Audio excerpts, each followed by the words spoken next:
What's up guys, this is Sean and welcome to another episode of iherng podcast, and today we will answer a question from email. This is from... He asked me to call him Jason. Hi Sean, I'm Jason and I have been following your channel for a while now. In your previous videos, you have mentioned that as an individual purchasing new developments at the sales gallery, directly from the developer, we are getting the market price, which is actually the highest price. You have also mentioned companies like Far Capital, for example, offering bulk purchase opportunities with great discounts.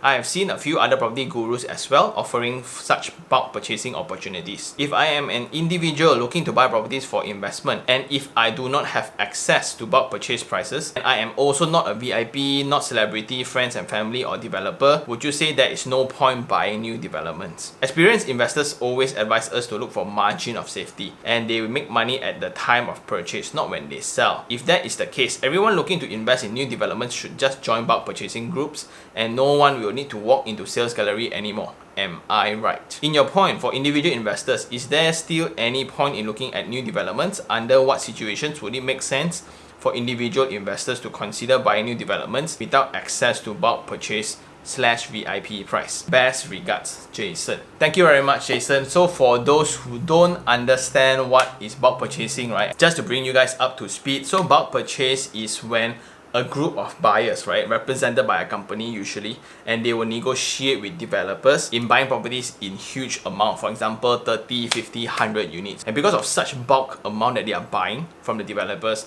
they often request for crazy discount, maybe 20%, maybe 30% up to their negotiation. Usually the developers will just park out this unit. For example, in the sales gallery, right, you will see that chart, the sales chart.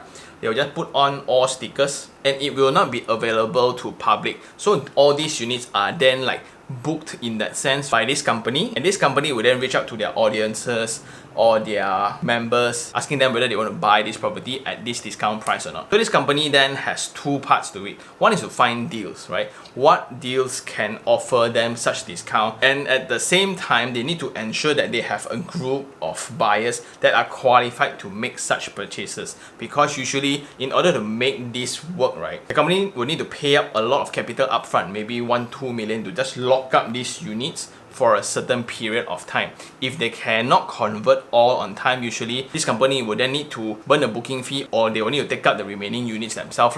And you are right, Jason. So there are a lot of different groups in the market that are doing this, and that is part of their formula in building audiences. So some is where you build your followers first, where until I have maybe 1,000 people who are very fire, who wants to buy property, right? But then if I were to send them out after educating you on how to invest in property, but you go outside, actually not one deal offers me 20-30% like you teach me. That's why it makes sense after every course or every teaching, right? You know what? You need to do this, you need to do A, B, C, D, E, until the last part. You need to apply all this teaching. You need to apply all this knowledge, but there's no deal available. What will happen then? I will just craft out this deal and pass it to you, and usually the closing rate is very high lah. And just to put it out there, I'm a client of Far Capital. I'm in no part of the administration, I'm in no part of the sales of the company, so I'm there because I like their research work. So in Far Capital, what pulls me in, right, will be their results, because my bosses in the makeover guys, they have shared their portfolio with me, and sometimes I wonder how they get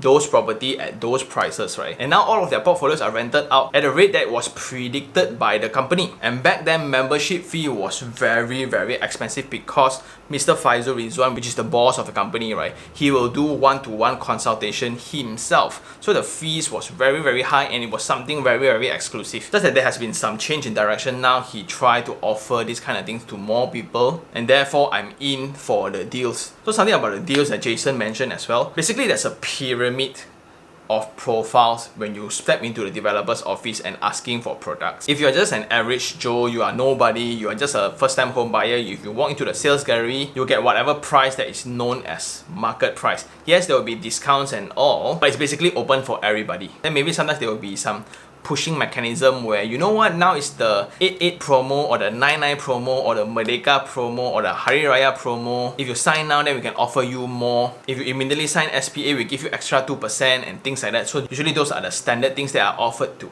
everybody. The next level would be friends and family. Usually these are done to encourage employees of the company to encourage their families to buy, because there will be less convincing required to do. So the employee will get referral fee and friends and family gets to buy early. Third of all would be business associates, where you have the consultants, the contractors, the lawyers, the bankers, whoever, right? They get first-hand information on, hey, you know what? We're going to launch this blog. We're going to do one exclusive viewing session open to business associates and friends and family only. By invitation, you guys get to come and see. If you are interested, you get to book first. Then above that would be VIPs, right? For example, if you are royalty, you are the nephew of the chairperson, you are some singer, and people get to use you as their brand to tell people, hey, you know, Mr. A bought this project, it means that it's good. Well, that is something I strive for. The next time when I buy any project, right, the developer will use my name, hey, you know, Sean Tan will buy, but actually I get a discount out of it.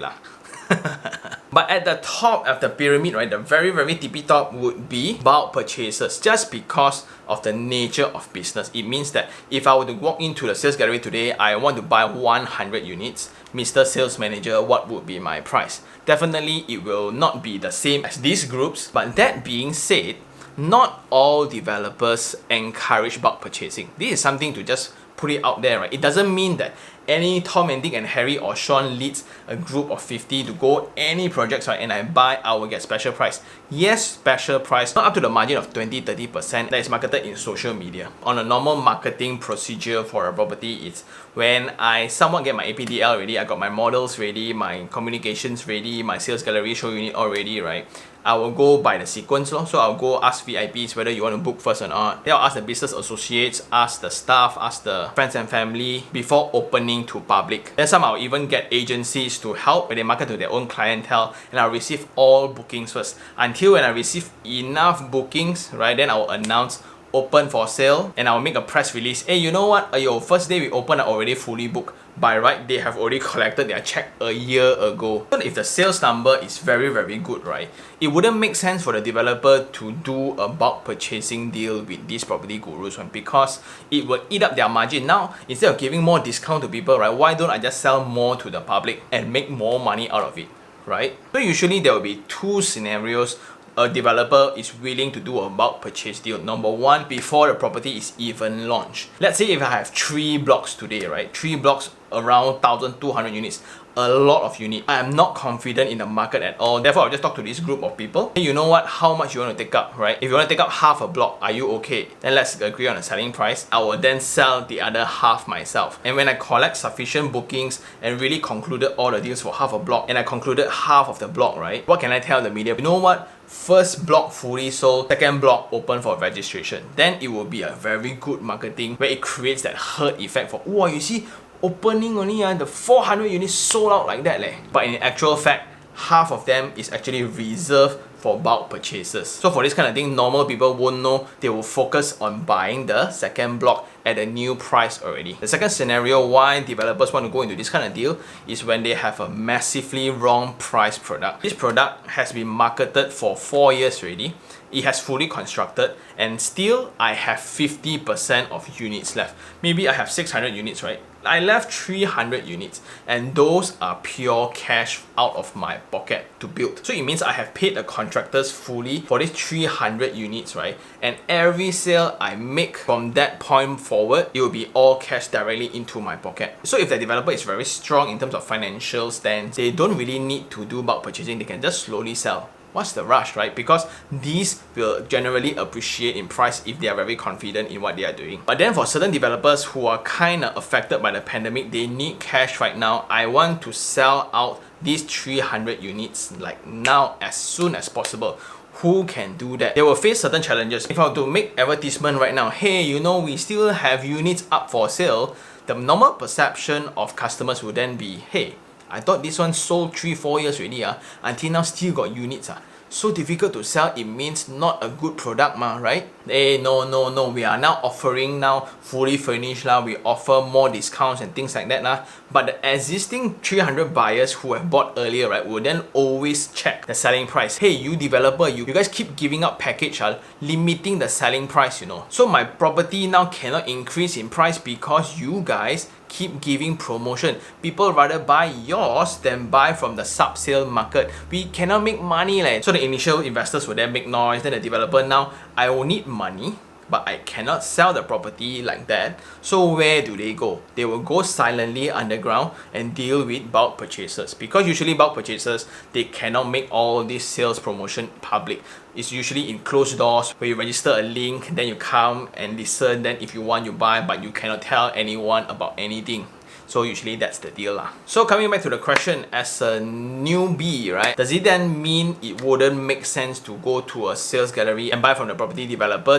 Indirectly, partly yes and no. Yes, if the developer offers bulk purchasing deals outside, but you wouldn't know unless you're in the market long enough. You will hear news like, hey, you know, this group is buying that one, this group is buying that one. But when you look into the sales chart, somewhat is engineered. Therefore, it will require a lot of experience to tell whether they are genuine or not. So that kind of explains why a lot of people are very kanchiong, very kanchiong to new property launches. For example, let's say Desa Park City were to launch a new project, right? Everybody will want to rush in to make that first booking, to be that first batch of buyers, because when a property project is launched, usually the pricing is not as confident. Let's say the market price around there is 600 per square feet. I'll usually go around 580, 590 per square feet, right?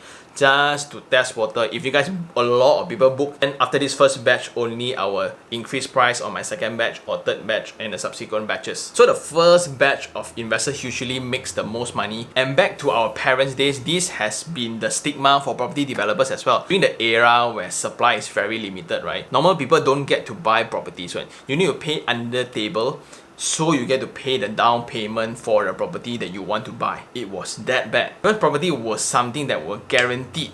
They guarantee that will make money. So all properties in a good orientation or good location are all reserved to the Tan Sris, the friends and families, until leftovers only normal people gets to buy. Well, until today, right? Shop officers, for example, the new stretch in Sri Petaring, right? Only via connections you get to make purchases like that. If you don't know enough people in the industry, you will not have opportunities to buy a shop lot in a very popular location. Yes, it's 3 million, but it's still cheap because of the rental and the business activities around that area. Another reason why you still can buy from property developers is, again, not all developers want to work with bulk purchases because of this kind of stigma that comes with it.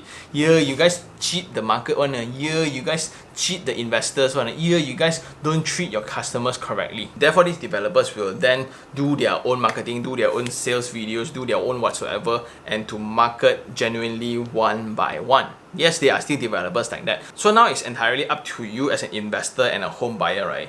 My entire goal is to buy the property that I want at the lowest price possible. For example, if I were to walk into this sales gallery today, I would then need to identify whether is this the best deal that I can get from this developer for this unit. Because if you come to think of it, right, all these are just marketing channels for their sales team to make sales, to make their KPI, to ensure that their business can grow. From their point of view as a business person, right, sales is the most important until you reach a stage where the brand of the company takes priority over sales numbers. Therefore, usually if you were to go to non-public listed companies, the processes are not as governed because they don't really care what people say outside. Then you will sometimes have agents that deals with it. They will offer you part of their commission as well, just for you to conclude the deal, because they are fighting for the tier. For 5 units, they get extra commission. For 10 units, they get extra. For 30 units, they get extra commissions. And in order for them to hit those marks, right, they will sometimes offer you commissions as part of the deal for you. It means if you buy from me today, I'll give you part of my commission as discount to you. This is from me, not the developer. And that will attract you to buy from me instead of another agent. I know it's morally wrong, it's not ethical at all, but it's happening out there. Therefore, it really depends on your experience, right? And it depends on who you are, who you know, where you're from, and those will affect the buying price that you get from the property developer. As a purchaser, as an investor, right, I will be searching the lowest possible price to own that unit that I really want. May it be via bulk purchasing, may it be via a friend, may it be knowing this boss, may it be a phone call to the sales manager that knows the brother-in-law that works inside the company, whatever it be, right? Maybe extra 1% discount, also a lot of money. Therefore, a story to share, because I'm a far capital client, client and I purchased this property from them. Before buying from them, I have already walked into the sales gallery and them knowing it's me, it's Sean Tan buying, right? They offer me already VIP pricing and I take that and make a comparison. So as a capitalist, of course, I will buy the lowest unit because that gives me the highest ROI. Then later, I come to know there's a friend of mine that bought the same property because I was sharing that location a lot and he bought 20 to 30% above whatever price that I bought. As a capitalist, I'm very happy, very thrilled, yes, because I made my money already. Let's imagine when the keys are handed over, my asking rental rate can be way lower than his and my asking price if I want to sell can be way lower than his because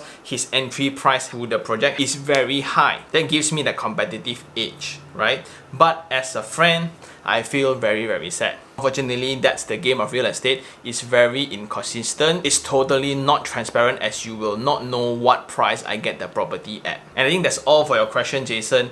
It has been a very elaborated one on bulk purchasing, on your experience as a first-time home buyer, and I hope it answers your question. And for those who still have any question regarding real estate, do just email me at taniherng@gmail.com, or you can just DM me, Instagram, iherng, and I'll see you on the next one.